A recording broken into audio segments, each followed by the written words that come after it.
Muy agradecido con nuestro bendito Señor, bueno, por el espacio que Él ha abierto en esta oportunidad para tratar temas sensitivos, temas que muchos consideramos de suprema relevancia para la iglesia. Queridos hermanos, yo quiero hacer un llamado y es a no creer que la adoración a nuestro buen y gran Señor es algo secundario o es algo terciario o es una doctrina periférica como muchos amigos neocalvinistas lo están llamando. Ahora, no quiero mucho adentrar en el asunto ni tocar el asunto, pero ese es el punto. La adoración al Señor en el culto público no es una doctrina secundaria, terciaria o periférica como muchos amigos le quieren llamar. Es algo supremamente importante en nuestra vida como iglesia, sin lugar a duda alguna. Agradecidos también, o agradecido personalmente, con los pastores Castañeda, con el pastor Cruz, por la amabilidad que han mostrado, por la hospitalidad, con el pastor Mauricio Bonilla. Mis respetos para todos los ministros en esta tarde, en esta mañana, en esta tarde aún. Así que bueno, sin más preámbulos, entreguémonos pues a la consideración de la ponencia que se me fue asignada en el día de hoy, y es la siguiente: la música en la adoración a Dios. Es un tema supremamente importante. Así que, sin más preámbulos, como ya dije, entreguémonos pues a los objetivos. Primero, definiremos brevemente la palabra música y observaremos algunos conceptos básicos relacionados con la música en general. Aunque no profundizaremos mucho en este punto, sí deseo que tengamos una base firme al respecto de lo que es música y, escúchenme bien, y de su poder como medio de comunicación. La música es un medio de comunicación.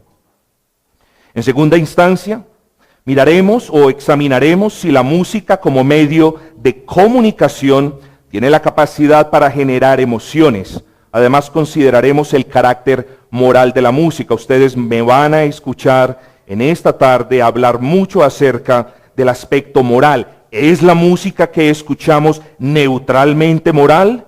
¿Es inmoral? O sea, ¿qué es lo que dice la Escritura al respecto de esto?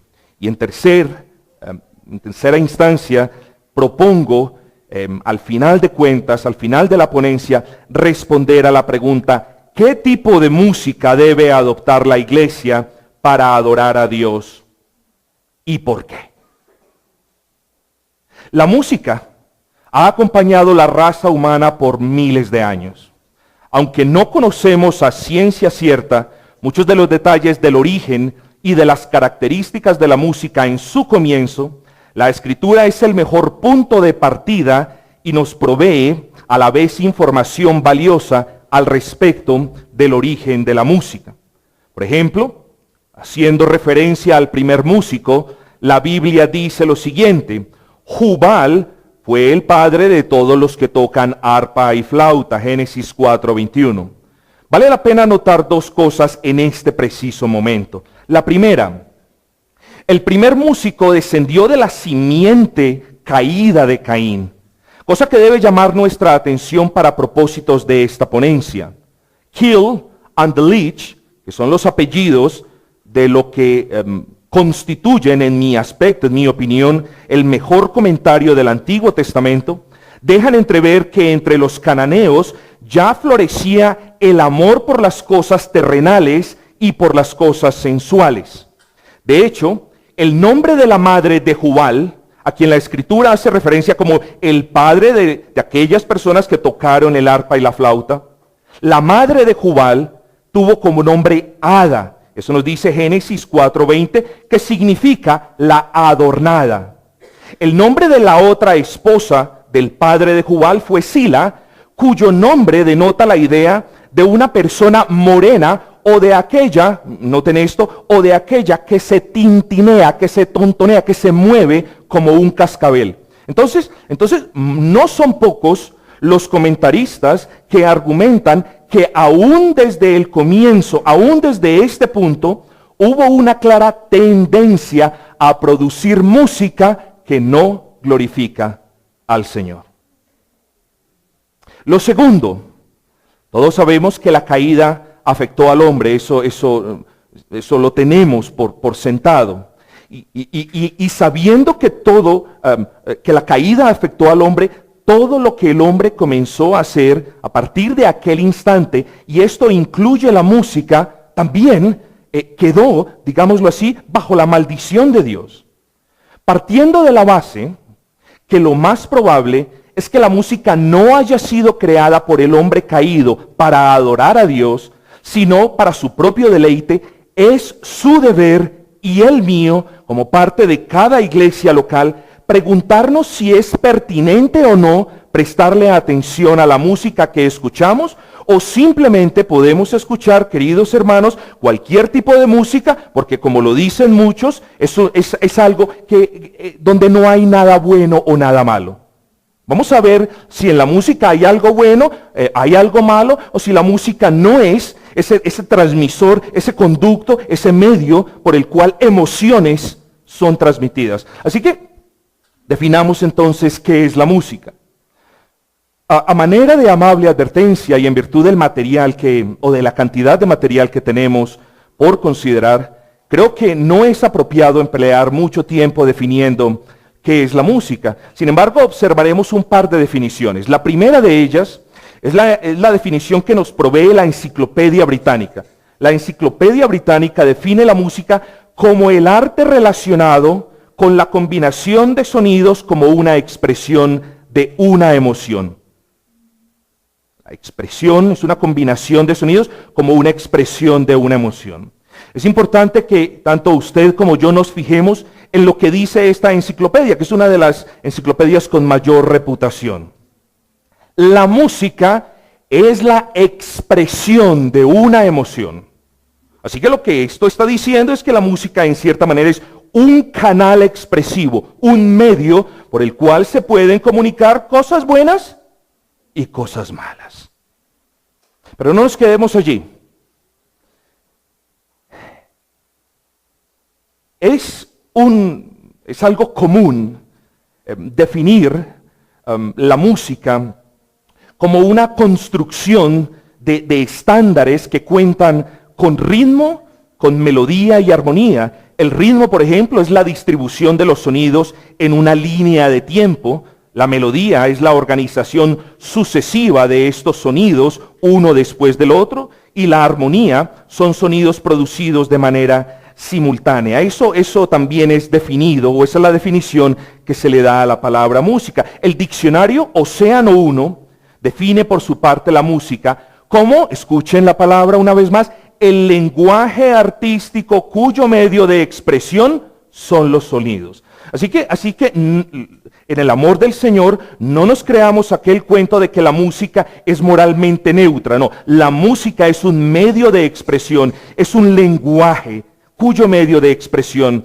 son los sonidos. De nuevo, un lenguaje cuyo medio de expresión son los sonidos. Y particularmente creo que esta definición es muy acertada, no solo porque define la música como un lenguaje o un medio de comunicación, sino porque va más allá y dice en otras palabras, mira, la música puede comunicar ideas y se puede expresar por medio de sonidos. Cuando una persona está iracunda, bueno, esta se expresa por lo general por medio de vulgaridades, de palabras obscenas, de palabras llenas de maledicencia. Bueno, de manera similar, queridos hermanos, vamos a observar que la música tiene la capacidad para expresar ideas similares por medio de sonidos.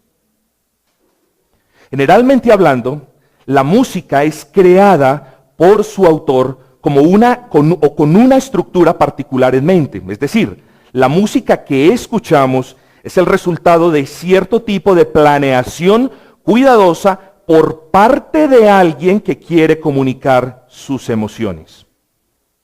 Adentrémonos un poco más y hablemos de la estructura de la música. Amados hermanos, se me ha pasado advertirles en el amor del Señor. Esta es una conferencia supremamente técnica, voy a leer bastante, tengan un poco de paciencia, pero estos son elementos que nosotros necesitamos considerar, que nosotros necesitamos entender para no ser engañados. Mirad, que no seáis engañados. Tened cuidado, en otra ocasión le dice nuestro Señor, tened cuidado con la levadura de los fariseos y de los saduceos. Así que, mis amados hermanos, tengamos un poco de paciencia y prestemos atención a estos argumentos altamente técnicos, si ustedes me lo permiten. Entonces, adentrémonos un poco más en lo que respecta a la estructura de la música.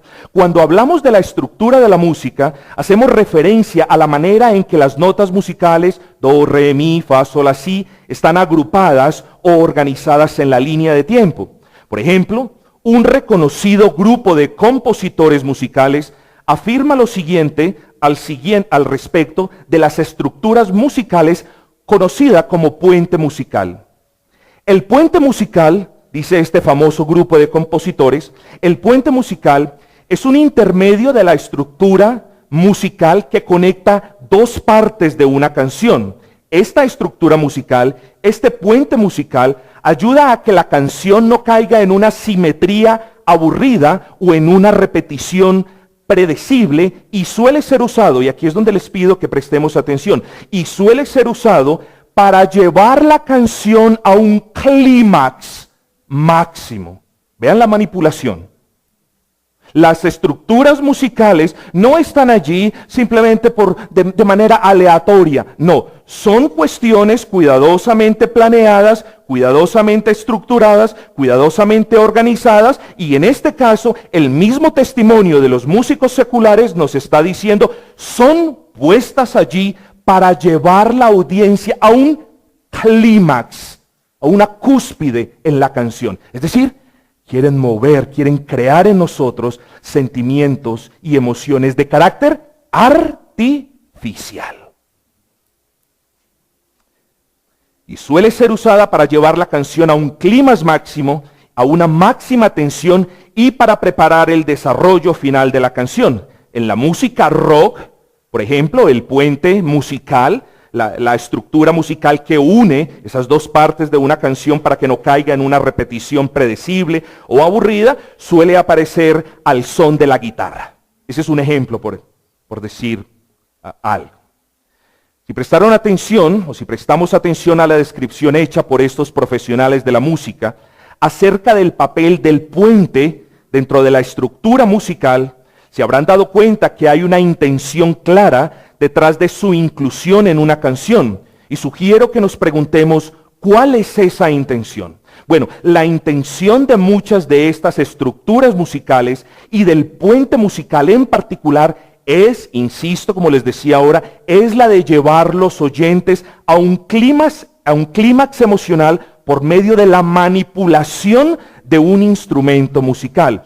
En este caso, la guitarra es manipulada, en el caso del rock, la guitarra es manipulada en la música para dar una sensación de una cúspide eufórica. Si esto es cierto, entonces no solo vemos la música como un medio de comunicación, sino como un potente generador de emociones. Presten atención a lo que les acabo de decir. La música entonces, y lo vamos a desarrollar a través de esta ponencia, no solamente es un medio de comunicación, por medio del cual emociones, sentimientos, valores o antivalores, como lo vamos a ver, no solamente tiene el poder de llevar, de transmitir estas cuestiones, sino también de generarlas en la audiencia.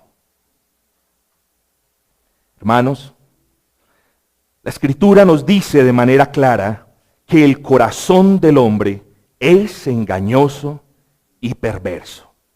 Ahora, siendo la música el medio perfecto para llegar al corazón del hombre y teniendo la música el poder para producir en el corazón del hombre emociones, la mayoría de ellas contrarias a la palabra de Dios, debemos ser muy cuidadosos de qué tipo de música escuchamos, pero sobre todas las cosas, de qué tipo de música usamos en el culto público a nuestro buen Señor.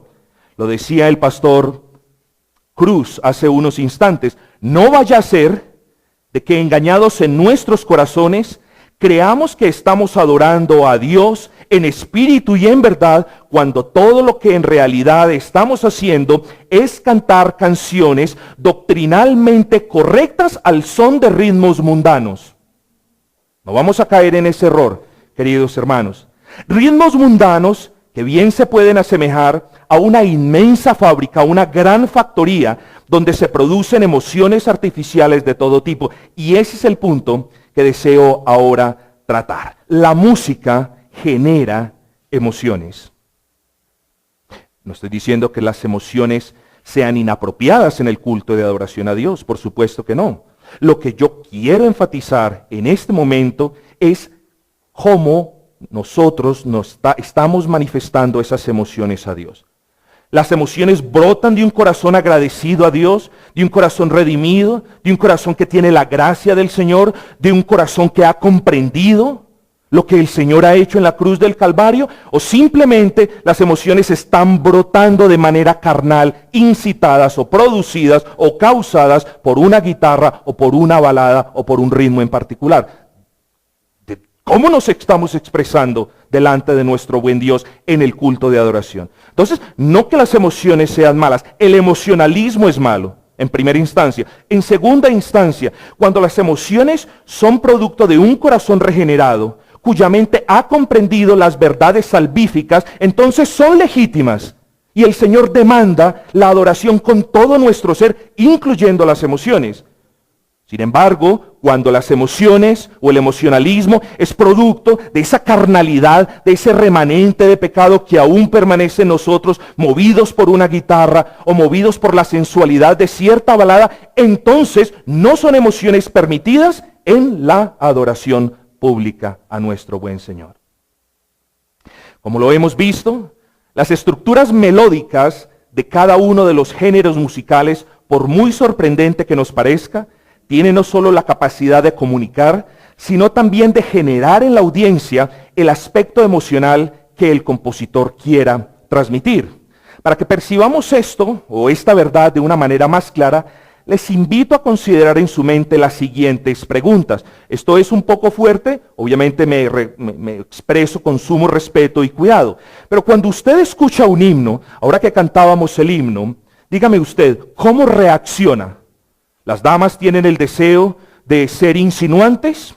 ¿Los varones sentirán el deseo de lanzar sus cuerpos de manera agresiva, los unos en contra de los otros? ¿Los jóvenes tendrán deseo de menear sus cabezas como un resorte, de arriba a abajo? ¿Eso es lo que está causando el himno como tal?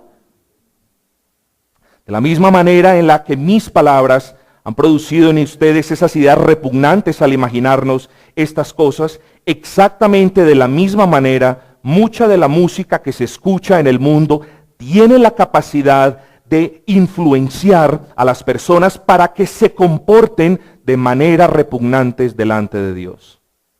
No nos podemos dejar engañar, mis amados hermanos. Estamos hablando en esta conferencia de las cuestiones estipuladas por el Señor. Hacedlo todo decentemente y en orden. Es un principio claro en lo que respecta a la adoración. ¿Podrá Dios aceptar la adoración tipo reggaetón o heavy metal de una iglesia, donde la música lleva a las personas a exhibir comportamientos inmorales? Respóndase usted. Así que de regreso a la pregunta, cuando usted escucha un himno, ¿cómo reacciona? Creo, sin lugar a duda alguna, que la idea de saltar, de mover la cabeza y de gritar no aparece en nuestras mentes. La pregunta es ¿por qué? Bueno, porque el tipo de música que usamos como acompañante de las verdades salvíficas por las que estamos agradecidos y que cantamos, ese tipo de música no fue creado para transmitir un mensaje sensual o vulgar o grosero o agresivo o rebelde o sugestivo, sino por el contrario, los himnos transmiten un sentido de solemnidad y santidad. Ustedes se van a preguntar, ¿cómo es eso posible? Bueno, sí es posible cuando conocemos las estructuras musicales, mis amados hermanos. La música, repito, es un medio de comunicación, es un sistema de transporte que mueve emociones de un lado para otro, que tiene el poder de inducir las personas a estados repugnantes para el Señor. Pero existen otras cuestiones que debemos indagar. Por ejemplo, ¿qué tipo de música alimenta el deseo de mover las caderas como lo hacen en muchas congregaciones? ¿Qué tipo de música es la que acompaña a quienes mueven sus cuerpos de manera violenta y aleatoria? Bueno, ciertamente no el tipo de música que deberíamos usar en los cultos de adoración pública en nuestras congregaciones. Los cristianos somos descritos por la Escritura de manera clara e inequívoca como personas nacidas de nuevo, Juan 3:7, como personas que no amamos las cosas del mundo, primera de Juan 2:15, y personas santas en toda manera, en toda nuestra manera de vivir, primera de Pedro 1:15, y nuestra manera de vivir también incluye la santidad en lo que respecta a la adoración a Dios. En términos prácticos, ¿cómo podemos santificarnos en el aspecto de la adoración? Yo sugiero que lo hagamos de la siguiente manera.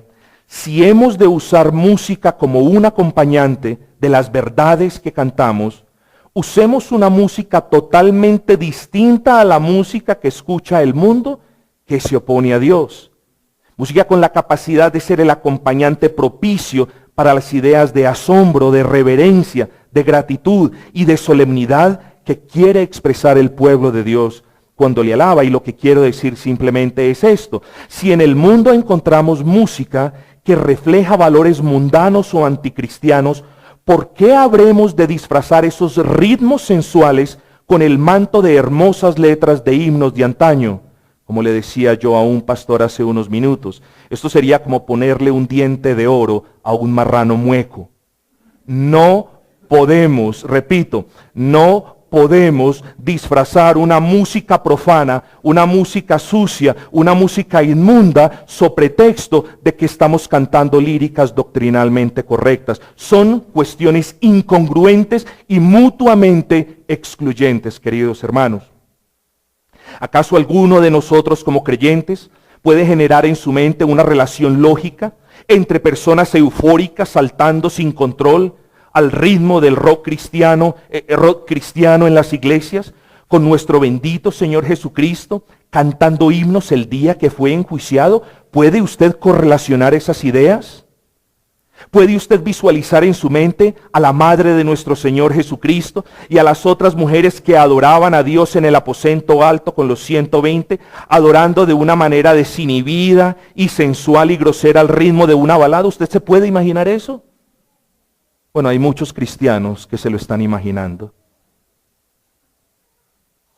¿Puede usted correlacionar un concierto de rock y rap cristiano con el canto de himnos por parte de mujeres y niños que eran quemados en la hoguera por las fieras en el Coliseo romano? ¿Usted se puede imaginar?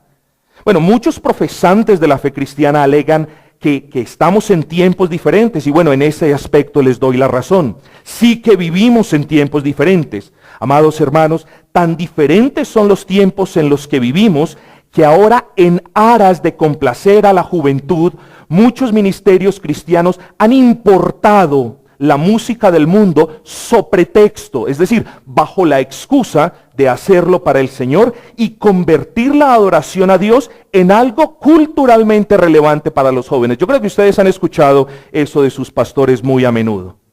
No, tenemos que ganar a la juventud para Cristo. Los himnos no le gustan a la juventud. Entonces, como los himnos no le gustan, bueno, démosle las cuestiones con las que ellos se identifican en el mundo secular. El rap, el rock y esto. Y entonces traigamos las cosas que se oponen a Dios del mundo, traigámoslas a la iglesia y ganaremos a los jóvenes para Cristo. Queridos hermanos, esto es pragmatismo en su máxima expresión. O bien nos conformamos, o bien adoptamos las directrices y los parámetros, los preceptos, los mandamientos que hay en la Escritura y que para nosotros los creyentes son claros y suficientes, o nos volcamos al mundo y traemos las cosas del mundo. ¿Cuál de las dos vamos a hacer como iglesias locales? Y eso es lo que nos debemos responder en esta tarde. Pero regresemos al punto que estábamos considerando. Estábamos hablando de las emociones. Como lo mencionamos hace unos momentos, las diferencias estructurales en los diferentes tipos de música afectan al oyente de manera diferente. Ahora, cuando hablo de que afectan, no me refiero necesariamente a afectar de manera negativa a la persona. Me refiero a la influencia que la música tiene sobre la persona. Influencia que puede ser positiva o negativa. Influencia que puede ser positiva o negativa. Para documentar, y aquí entramos en materia un poco más técnica, así que prestemos atención. Para documentar o para probar el punto que la música tiene el poder de generar emociones, procederé a citar diferentes fuentes que hacen referencia a la relación que hay entre la música y las emociones que ésta genera. Por ejemplo, para Platón, cierto tipo de melodías eran más adecuadas que otras para producir sentimientos de armonía, orden y bondad. Nótese que Platón no niega, sino que por el contrario afirma la capacidad innata de la música para producir sentimientos en quien la escucha. En su obra República, Platón se expresó de la música en los siguientes términos: el ritmo y la armonía encuentran su camino hacia lo más profundo del alma y se apoderan de ella con firmeza. La música puede enviciar, queridos hermanos. La música puede convertirse en algo adictivo. Y esos tipos de valores no son válidos en la adoración y ni en el culto público a nuestro buen Señor. Malini Mohana, un eminente doctor surafricano especialista en neuropsicología, afirma: la música es una herramienta para despertar emociones y sentimiento, y dice, la música es mucho más poderosa que el mismo lenguaje. Tremendo. William Edgar, en su libro Tomando nota de la música, dice: de las innumerables referencias a la música en las Escrituras, la gran mayoría conecta la música con algún tipo de experiencia emocional. La relación natural entre los sentimientos y los sonidos es imposible que pase desapercibida. Miren la relación constante, el testimonio de estas personas, muchos de ellos ni siquiera son cristianos, y dicen, oye, sencillo, la música produce sentimientos, la música levanta, crea en ti afectos. No lo podemos negar. Los únicos que lo están negando por estos días son muchos neocalvinistas y muchos pastores que se dicen pertenecer al círculo de la Reforma. ¿Cómo es eso posible? Pero bueno, es posible. Norman Weinberger, profesor de neurobiología de la Universidad de California, confirma que la música puede fijar el estado anímico de una persona de manera rápida y poderosa. Tremendo. Un acérrimo defensor, en quinto lugar, de la música cristiana contemporánea, reconoce que la música tiene poder para crear o manipular sentimientos. Dice así: debido a su poder para motivar, la música tiene un gran atractivo. Al mismo tiempo, la música no solo es atractiva, sino que puede manipular. El poder de la música para afectar las emociones puede crear una atmósfera en la que la gente responda únicamente por emoción. Escuchen esto, sin un conocimiento cognitivo. ¿Qué es lo que significa esto? Lo que este señor me está diciendo es lo que hemos tratado de esgrimir desde el principio. La música tiene el poder para llegar a tu corazón sin haber pasado por tu mente. Y nosotros cantamos en el culto, en el servicio público, grandes verdades de nuestra fe, dice el apóstol Pablo, con entendimiento. Una adoración que no tenga ese elemento mental del entendimiento, simplemente es una adoración emocional.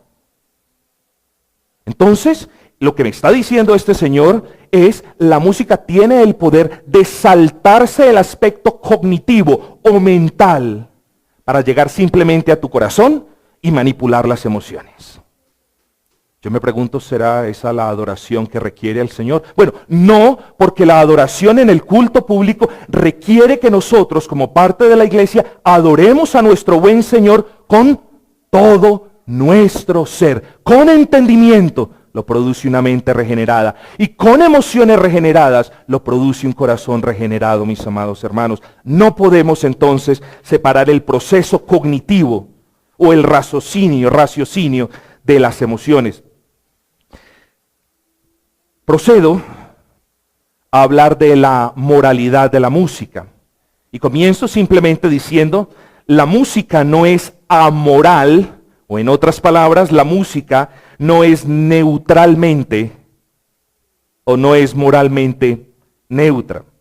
Mientras que la mayoría de los cristianos probablemente estaremos de acuerdo en que diferentes tipos de música producen en nosotros diferentes tipos de emociones o sentimientos, o nos inducen a ciertos estados anímicos, dependiendo del estilo musical que escuchamos. En lo que no estamos de acuerdo es en determinar si la música pueda ser en sí misma algo moral o inmoral. Es decir, si la música lleva en su ADN, por darle un nombre, algo que permita la clasificación entre música moral y música inmoral. De la definición y del correcto entendimiento de estas cuestiones dependerá si nuestra adoración en el culto público de alabanza a nuestro buen Señor es válida o no es válida, se conforma al principio regulador o no se conforma. Muchas personas en el mundo dirán que la música es amoral. La pregunta es, ¿será esto cierto? De acuerdo con el diccionario de Oxford, algo amoral es algo neutro que carece de un sentido moral o indiferente a lo que es correcto o incorrecto. Por tanto, cuando alguien dice que la música es amoral, lo que está señalando es que la música no tiene manera alguna de afectarnos a nosotros. Simplemente ellos dicen la música es algo que usted escucha y disfruta no más. Muchos cristianos, por ejemplo, están bajo la impresión de que la música es moralmente neutra, es decir, que la música no transmite nada en particular que sea de carácter moral, a menos, dicen ellos, a menos de que vaya acompañado de líricas o letras morales o inmorales. De nuevo, me hago la pregunta, ¿será esto cierto? ¿El carácter moral o inmoral de una canción lo dictaminan la lírica o está en la música? Amados, las implicaciones de la carencia de discernimiento por parte de pastores y ancianos en muchas iglesias locales en lo que respecta al debate de si la música es moral o amoral puede ser observada en muchas congregaciones en sus cultos de adoración a Dios. El rap, el rock, las baladas, el heavy metal y el reggaetón, entre otros tipos de música, han sido constituidos como elementos primarios de su adoración pública. ¿Son estos ritmos musicales inapropiados para adorar a Dios? Por supuesto que lo son. Sin embargo, al tratar de responder esa pregunta, veremos que los cristianos estamos profundamente divididos al respecto. Y es lamentable, mis amados hermanos, porque estoy totalmente de acuerdo con quienes me han precedido, que la Escritura es clara al respecto de lo que Dios ordena. Muchos de nosotros creemos firmemente que no toda la música es apropiada para el culto de adoración a Dios, sencillamente por una razón en específico, por su carácter inmoral. Otros creyentes, aún hermanos cercanos al círculo de la Reforma, creen que toda la música es apropiada en el culto de adoración público, siempre y cuando vaya acompañada de una lírica que se sujete a los parámetros escriturales de la fe cristiana. Pero al respecto hay mucho que decir. Por ejemplo, comienzo la citación, a través de los siglos nadie intentó seriamente describir la música como amoral hasta hace unas décadas, cuando algunos cristianos tuvieron el deseo de cubrir la desnudez y la desfachatez de ciertos tipos de música con líricas cristianas. Esto lo dice Grauti Paliska en su libro La historia de la música occidental. Es sorprendente que muchos cristianos se unan a los ateos intentando justificar sus gustos por ciertos tipos de música y afirmen que la música es moralmente neutra. Insisto, no son pocos los cristianos que están tomando esta perspectiva para justificar sus gustos por cierto tipo de música. Entro en aguas profundas, pero voy a tratar de no ser muy descortés. Entre quienes defienden el carácter moralmente neutro de la música, podemos destacar un amplio rango de personajes que va desde Rick Warren hasta el teólogo reformado John Frame, quien en 1997 suscitó una gran controversia en su libro Una defensa bíblica de la música cristiana contemporánea. Un libro, por cierto, donde el pragmatismo y la contextualización están a la orden del día, y donde su propósito simplemente es el intentar convencer a las iglesias reformadas de adoptar una adoración totalmente contemporánea y mundana.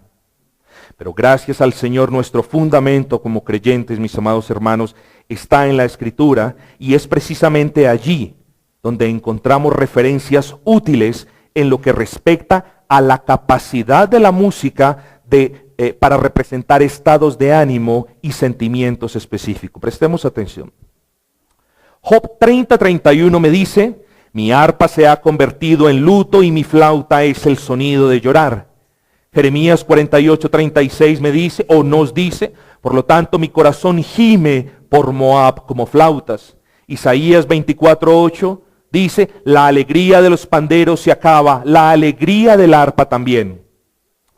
John Macugina, sin lugar a dudas, es uno de los referentes a nivel mundial en lo que respecta a la música y a la ciencia de la música. John Macugina, un eminente profesor del Seminario Teológico de Westminster y una autoridad en musicología, argumenta en su libro Midiendo la Música lo siguiente: es evidente que los pasajes citados anteriormente no se refieren a las cualidades sonoras de un instrumento musical, sino al tipo de melodía que estos instrumentos representaban. En ocasiones, un instrumento era usado para transmitir emociones de dolor al fallecer un ser querido, mientras que en otras ocasiones el mismo instrumento era usado para transmitir emociones típicas de una celebración. Por ejemplo, el arpa en Job 30:31 se convierte en luto al reproducir los sonidos y sensaciones del llanto y de la aflicción. Sin embargo, en el Salmo 81:2, la misma arpa aparece en el contexto de la música alegre. Por lo tanto, es imposible, continúa la argumentación de este musicólogo, por lo tanto, es imposible no llegar a la conclusión de que cuando la Biblia identifica emociones específicas con instrumentos musicales, no se refiere a las cualidades del instrumento, sino a las emociones y a los sentimientos producidos por el sonido de esos instrumentos. Esto es muy importante. En otras palabras, me está diciendo, el instrumento se puede manipular para crear cierto tipo de emociones, sean estas positivas o sean estas negativas. La evidencia de las Escrituras arroja mucha luz sobre el debate acerca de la neutralidad moral de la música, puesto que las referencias bíblicas a la música revelan que la música es un lenguaje en sí mismo. Esto es lo que hemos argumentado hace ya algún tiempo. Capaz este lenguaje de expresar sentimientos y emociones y estados de ánimo. Sabemos que no todos los sentimientos, ni todas las emociones, ni todos los estados de ánimos son morales, correctos, justos y virtuosos, por lo que es razonable entonces concluir que la música, aún sin letras, tiene el poder para comunicar el bien o el mal. De la misma manera que usted puede pronunciar el nombre de nuestro Señor Jesucristo en amor, en respeto y en agradecimiento, también lo puede utilizar reemplazando una vulgaridad o una grosería. De esa misma manera, dependiendo de qué manera se toque un instrumento, el resultado musical puede ser apropiado o inapropiado, moral e inmoral. Esto nos debe quedar en claro, queridos hermanos. Considera este otro testimonio. Un eminente profesor de la Universidad de Cambridge en el Reino Unido dice lo siguiente: es indiscutible que la música es uno de los medios de comunicación más poderosos que los seres humanos tienen a su disposición. La música es hecha y usada por seres humanos y los seres humanos nunca son criaturas amorales. Entonces, lo que quiere decir este señor es que en virtud de que la música es creada por seres humanos y para seres humanos, y en virtud de que el ser humano no es una criatura amoral, se debe llegar a la buena y natural conclusión de que la música no es algo que es moralmente neutro. Pero vamos a las Escrituras, mis amados hermanos. Segunda de Reyes 3:15 nos dice: mas ahora traedme un tañedor. Y mientras el tañedor, es decir, mientras un músico tocaba, la mano de Jehová vino sobre Eliseo. Es evidente que la música ayudó a establecer la atmósfera apropiada, porque el profeta de Dios estaba indispuesto contra Josafat, rey de Judá. Si el sonido musical del tañedor tuvo tal impacto en el profeta, entonces es evidente que el sonido musical no es algo neutro. Primera de Samuel 16:14, el espíritu de Jehová se apartó de Saúl y le atormentaba un espíritu malo de parte de Jehová. Y cuando el espíritu malo de parte de Dios venía sobre Saúl, David tomaba el arpa y tocaba con su mano, y Saúl tenía alivio y estaba mejor, y el espíritu malo se apartaba de él. Bueno, no hay lugar a duda alguna que la música que tocó David afectó a Saúl de manera física, mental, emocional y espiritual. El efecto de la música de David en la vida de Saúl fue tranquilizante. Hermanos, si la música fuese amoral, jamás hubiese tenido ninguna influencia sobre la vida de Saúl. Sin embargo, hay algo que debemos observar al respecto de este punto. La interpretación musical de David no pudo aliviar el tormento de Saúl en al menos 2 ocasiones, nos dice la Escritura. ¿Significa esto que la música, al final de cuentas, no tiene influencia sobre la audiencia? No, lo que significa es que la bondad de este tipo de música especial que tocaba David pudo ser resistida por la inmoralidad de Saúl. Eso es lo que significa, mis amados hermanos.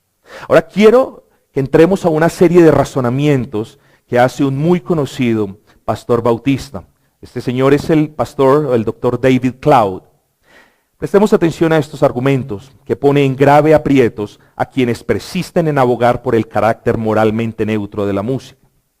Primero, si todos los estilos musicales son amorales o moralmente neutros, ¿por qué las discotecas y clubes nocturnos siempre tocan cierto tipo de música y nunca tocan himnos o marchas triunfales? ¿Se ha preguntado eso? Bueno, la razón es simple, la música no es neutra y las tabernas y los bares tocan una especie de música que se ajusta a la forma de vida de ese entorno. Yo le hago la pregunta, cuando nos reunimos como iglesias locales a adorar a nuestro Dios, ¿será este tipo de música justificable? Segundo, si todos los estilos musicales son amorales o moralmente neutros, ¿por qué los cantantes de blues afirman que ciertas clases de ritmos causaban que, por ejemplo, lo digo con respeto, muchas de las damas perdieran su moralidad? Bueno, Robert Johnson, uno de los pioneros en la música blues, dice lo siguiente: este sonido afectó a la mayoría de mujeres de una manera que nadie puede entender. Tremendo. B.B. King, uno de los nombres más grandes en este tipo de música blues, dice: las mujeres reaccionaban moviendo sus cuerpos al ritmo que salía de mi guitarra. Una propia persona que no conoce del Señor, que se opone a Cristo, que se opone a las cosas que nosotros amamos, está dando un testimonio a primera mano de cómo la manipulación y el ritmo de un instrumento puede afectar de manera moral a quien lo escucha. Tercero, si todos los estilos musicales son neutros, ¿por qué Howard Hanson, quien dirigió la prestigiosa escuela, una de las escuelas más famosas en el mundo de música, la escuela Eastman por 40 años, dijo: la música puede ser filosófica u orgiástica? Son palabras serias, hermanos. Esta persona fue un director por 40 años de lo que muchos consideran es la escuela de música más eminente en Estados Unidos. La música puede ser filosófica o de carácter sexual y lujurioso. Cuarto, si todos los estilos musicales son neutrales, ¿por qué uno de los más famosos directores de orquestas y pianistas del siglo XX dijo: la música no tiene que pasar por el sensor del cerebro, sino que llega directo al corazón? Tremendo. Amados hermanos, ¿por qué las iglesias locales están tomando prestada la música del mundo? ¿Por qué lo están haciendo? ¿Por qué están colocando muchas de ellas música que solo se escuchan en antros y en lugares donde donde se aborrece, se maldice, se vitupera el nombre de Cristo. ¿Por qué? Nos debemos hacer esa pregunta. Aquí la cuestión es de queremos ganar a la juventud para Cristo y queremos ser relevantes a la cultura. Son totalmente inválidas. O adoramos conforme al precepto bíblico o estamos en desobediencia. No busquemos excusas, mis amados hermanos. Este es un mensaje principalmente para aquellos pastores en esta ciudad, en Colombia, en la China y en la Conchinchina que están trayendo las cuestiones del mundo a la iglesia de Cristo. Amados, si todos los estilos musicales son amorales o inherentemente neutrales, tenemos como resultado que el diablo entonces no ha corrompido la música. Pero tal idea es absurda, porque el diablo es llamado el Dios de este mundo, el espíritu que obra en los hijos de desobediencia, como nos dice Efesios 2:2. Y el mismo diablo es quien ha corrompido la religión, la literatura, el arte, la moda y la música, por supuesto. Ahora, si partimos de la base que la música es una de las influencias más poderosas en la sociedad, no tardaremos mucho en llegar a la conclusión de que la música es un objetivo militar de Satanás y como tal, Satanás siempre tratará de impedir que nosotros como hijos de Dios adoremos al Padre en espíritu y en verdad. Puesto de otra forma, Satanás siempre tratará de engañar y de seducir a las iglesias locales para que éstas adopten ritmos y maneras mundanas de adorar al Señor, convirtiéndose entonces en una iglesia desobediente y violando los principios prescritos en la Escritura. Pero existe un punto que causa mucha confusión, mis amados hermanos. ¿Qué de la mezcla de las líricas de sana doctrina en cualquier tipo de música? Casi al comienzo de esta ponencia nos hicimos esa pregunta. ¿Puede una lírica o una letra escrituralmente correcta justificar el uso de una música que es totalmente inmoral en esencia? El hecho de que las letras o líricas teológicamente correctas intenten cubrir la desfachatez de los tipos de música inmoral no significa que haya un cambio sobre el efecto que ese tipo de música ejerce sobre el comportamiento de la persona. La música inmoral siempre causará que las personas respondan de una manera violenta, desinhibida o rebelde. En muchos casos, como ya lo dijimos, por medio de movimientos sensuales y sugestivos, y en otros por medio de otros tipos de conducta anticristiana. Y todo eso sucede independiente de la lírica o independiente de la letra que se cante. En última instancia, ya para darle fin a este punto, se acabó el tiempo. En última instancia, el carácter moral de cada tipo de música se manifestará en el comportamiento de aquellos que la están escuchando. Si tomamos por un lado un himno tradicional cuya música no imita a los ritmos mundanos y cuyo efecto es todo lo contrario a la manifestación eufórica de las emociones, y por el otro lado tomamos una canción de heavy metal o de rock o de rap o de punk que pertenezca a la adoración cristiana contemporánea, a pesar de que ambas tipos de música puedan tener las mismas líricas y palabras acerca de los atributos de Dios, por poner un ejemplo de la gloria del Señor, de la pureza de nuestro bendito y santo Espíritu, las audiencias reaccionarán primariamente a la música, al sonido, al ritmo y no a la lírica y a las letras, mis amados hermanos. Bien dice el Señor, engañoso es el corazón del hombre y perverso más que todas las cosas. Así que, respondámonos a esta pregunta. ¿Qué tipo de música debe haber en la iglesia? Debemos comenzar con las Escrituras como la fuente de los estándares divinos. Tu palabra es una lámpara a mis pies y una luz a mi camino. Eso me dice el Salmo 119, versículo 105. Así que para determinar qué tipo de música es aceptable por Dios en el culto público, es necesario elegir la fuente para establecer esos estándares. Y por cierto, solamente hay dos fuentes, la Escritura o el mundo. No hay nada más, hermanos. O estamos adorando al Señor de una manera escritural, o sencillamente estamos adorando al Señor de una manera mundana e inaceptable. Así que esas dos son las fuentes. Ahora, la Escritura como la fuente de la voluntad revelada de Dios es clara y provee un patrón regulador para los estándares de la música que debe ser usada en el culto público. Para comenzar, podemos observar algunos pasajes del Antiguo Testamento que enseñan que mucho de lo que ocurría en la sociedad judía, como la tragedia por la desobediencia, como el gozo en los tiempos de cosecha, como la tristeza en la muerte y las celebraciones de índole nacional por las victorias en la batalla, entre muchos otros sentimientos, eran representados por medio de la música. Ahora, lo que decían los pastores que me precedían, habían cuestiones que eran permitidas al Israel social y civil, pero que no eran permitidas en el culto de adoración a Dios. Esa diferencia debe quedar en claro. Por ejemplo, el Antiguo Testamento nos dice, Isaías 16:10, en las viñas no cantan ni se regocijan, ni pisará vino en los lagares el pisador. He hecho cesar el grito del lagarero. Eran canciones para trabajar, canciones de guerra, segunda de Crónicas 20:22. Cada una de ellas estaba reflejando un sentimiento, canciones de guerra. Y cuando comenzaron a entonar cantos de alabanza, Jehová puso contra los hijos de Amón, de Moab y del monte de Seir las emboscadas de ellos mismos que venían contra Judá. Canciones románticas. Ezequiel 33:32, y he aquí que tú eres a ellos como cantor de amores, hermoso de voz y que canta bien. Canciones para el entretenimiento. Job 21:12, al son de tamboril, de cítara saltan y se regocijan al son de la flauta. Y canciones apropiadas para representar el luto y lamento. Ezequiel 27:31. Se raerán por ti los cabellos, se ceñirán de cilicio y tocarán canciones tristes con amargura del alma. Sin embargo, mis amados hermanos, ninguno de estos tipos de música que acabamos de escuchar eran permitidas en el templo. Ninguno.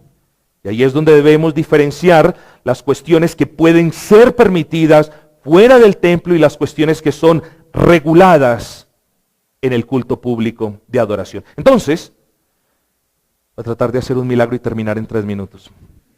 ¿Qué tipo de música debe haber en la iglesia? En primera instancia, la música que debemos usar en el culto público de adoración debe ser muy diferente a la música del mundo.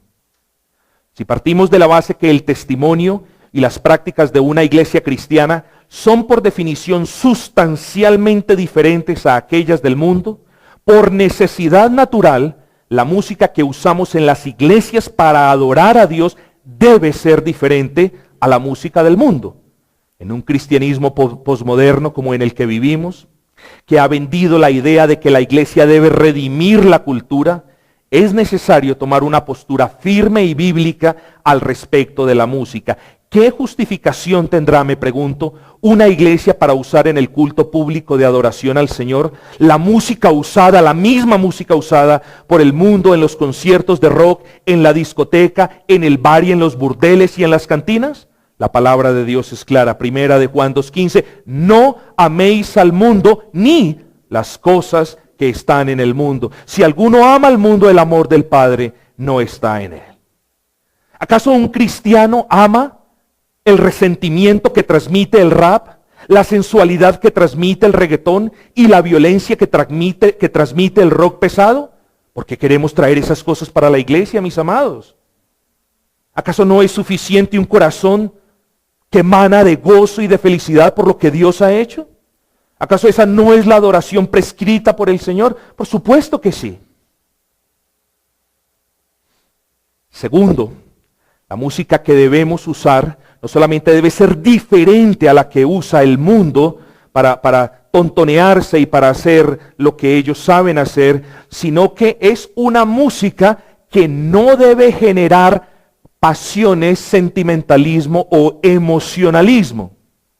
Si el estilo musical genera sentimentalismo, como a menudo lo hacen las baladas, o un emocionalismo extático, como frecuentemente lo hace el rock, entonces desde luego que este tipo de música no es aquella apropiada para el culto de adoración.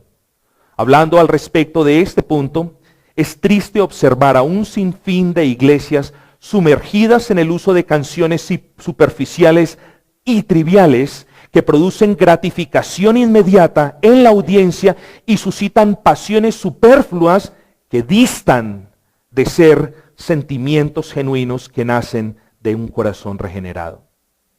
En tercera instancia, entonces, no solamente la música que usamos en la iglesia debe ser diferente a la del mundo, no solamente no debe levantar sentimentalismo ni emocionalismo, sino que en tercera instancia la música debe pasar casi desapercibida en el culto público, mis amados hermanos.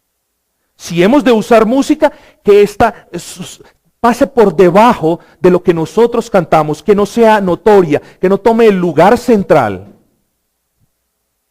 De la misma manera, hablando al respecto de este punto, de la misma manera que la modestia al vestir es característico de una vida cristiana en obediencia, también la modestia en la música en el culto público es una característica de la obediencia al principio regulador. Una música generada por una banda, y no se me pongan nerviosos porque no voy a mencionar bandas cristianas contemporáneas asociadas con el neocalvinismo, no lo voy a hacer. ¿Quieren que les dé más pistas? No lo voy a hacer. ¿Cierto? No lo voy a hacer.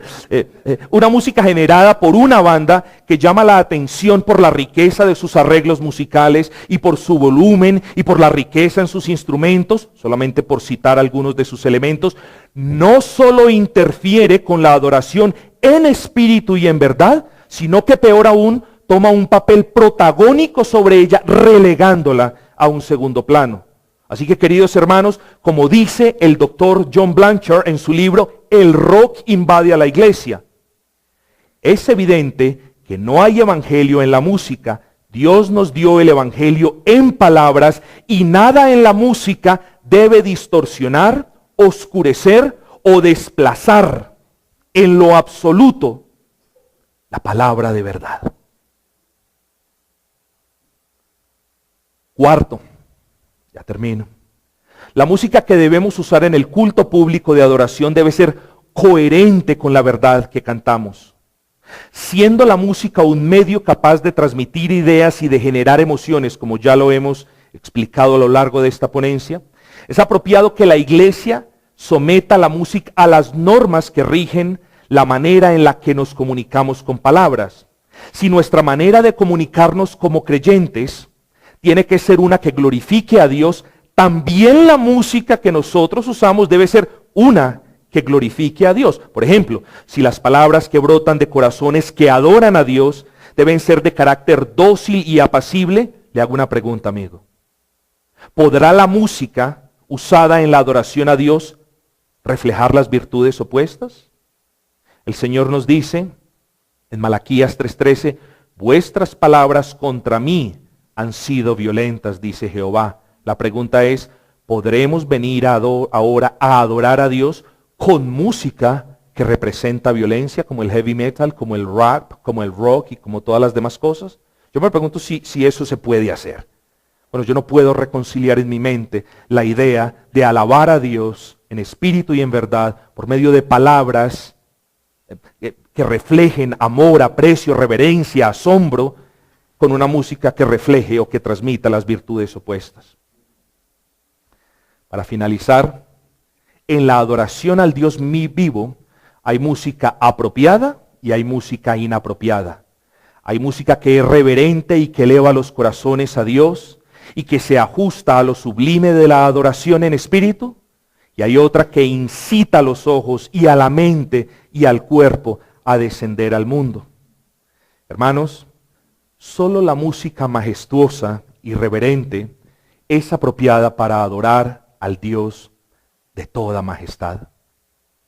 Consideremos adorar al Señor en espíritu y en verdad, y si es que usamos acompañamientos musicales, entonces cerciorémonos, queridos hermanos, de que los ritmos, la tonada, la armonía y la sencillez transmitan orden, sobriedad, reverencia, gozo y solemnidad, que son valores diametralmente opuestos a los valores que es capaz de transmitir ciertos tipos de música del mundo. La noción de alabar al Señor en el culto público por medio de la música usada en la sociedad, en las celebraciones, es un concepto totalmente ajeno a la Escritura. Amados, no hubo jamás conciertos de música judía o de música cristiana en tiempos bíblicos. Bueno, es en serio, eso dice la Escritura, ¿cierto? Y mucho menos personas saltando o meciéndose de un lado para otro, ni en el templo, ni en las sinagogas, ni en las iglesias cristianas. Estoy convencido de que la iglesia primitiva comprendió la verdad fundamental de que la adopción de la música pagana y los instrumentos utilizados para producirla podrían eventualmente corromper el mensaje, la identidad y el testimonio cristiano. Y eventualmente, y lamentablemente eso fue lo que sucedió a partir del siglo IV, cuando el cristianismo se convirtió en la religión del imperio, la iglesia trató de llegar a los paganos mediante la adopción de algunas de sus prácticas, incluyendo la música. El resultado lo podemos observar en la actualidad, mis amados hermanos. La secularización gradual del cristianismo es un proceso lamentable que hasta hoy no para. Entonces, la situación es clara. La Escritura comanda, ordena que la adoración debe ser en espíritu y en verdad. Juan 4:24, los pastores van a hablar mucho más al respecto de esto. Y en segunda instancia, que el modelo neotestamentario es el de alabar a Dios por medio de salmos, himnos y cánticos espirituales. Quienes no están de acuerdo y quieran adoptar una música pop para sus servicios de adoración al Dios vivo, son libres de hacerlo. Pero para aquellos que deseamos aferrarnos a la autoridad de la Escritura, seamos recordados de nuevo que la base y la esencia de la adoración es el espíritu y no la carne. Es la verdad, no el emocionalismo. Es la reverencia, no la euforia. Es la mente, no la falta de entendimiento. Es la sencillez y no la pompa. Y precisamente el tipo de música en la que esas virtudes abundan es aquella plasmada en nuestros himnarios antiguos, mis amados hermanos. Música que no excita la carne, música que no produce emociones contrarias a nuestros valores como cristianos, música que apunta hacia el intelecto de las personas, música sencilla y música solemne que va de acorde con las maravillosas verdades en las que nuestros corazones se gozan. ¿Saben? Termino con esto, 10 segundos. Me debatí mucho. ¿Termino la ponencia con esto o no la termino con esto? De verdad que tomé un largo periodo de tiempo meditando si la termino con esto y últimamente dije, la voy a terminar con esto. Una situación de A.W. o de A.W. Tozer. Hasta no hace muchos años, una Biblia y un himnario eran suficientes para permitir que los cristianos evangélicos expresaran su gozo en la asamblea pública. Ahora se requieren toneladas de diversos instrumentos para satisfacer los apetitos paganos de las personas que se llaman a sí mismos cristianos. Amados, yo los insto en el amor del Señor a considerar estas verdades. Cuando hablamos de la música, nos tocan algo. Es que a mí me gusta esta música. Hay tipos de música que son permitidos para tu gozo, para tu disfrute, mientras estás en casa. Hay tipos de música que no son permitidos en lo absoluto en la congregación de los santos, porque transmiten valores que son contrarios a aquellos valores por los que nos regimos los santos. No secularicemos la iglesia del Señor, amados hermanos. No convirtamos lo santo en algo pagano. No tratemos de contextualizar. No seamos pragmáticos. La palabra del Señor es suficiente. Así que, mis amados hermanos, cantemos con todo corazón, con todo gozo, alabando a nuestro buen Señor, meditando en las verdades salvíficas del Evangelio de nuestro Señor Jesucristo, y encontraremos y llegaremos a la conclusión de que eso es suficiente. Si hemos de acompañar nuestra adoración al Señor por medio de un sencillo instrumento, cerciorémonos que los ritmos, las tonadas y todo lo demás sean propicios medios para que nosotros cultivemos esos valores que tanto amamos. Así que, mis amados hermanos, demos gracias al Señor. Vamos a orar brevemente. Padre Celestial,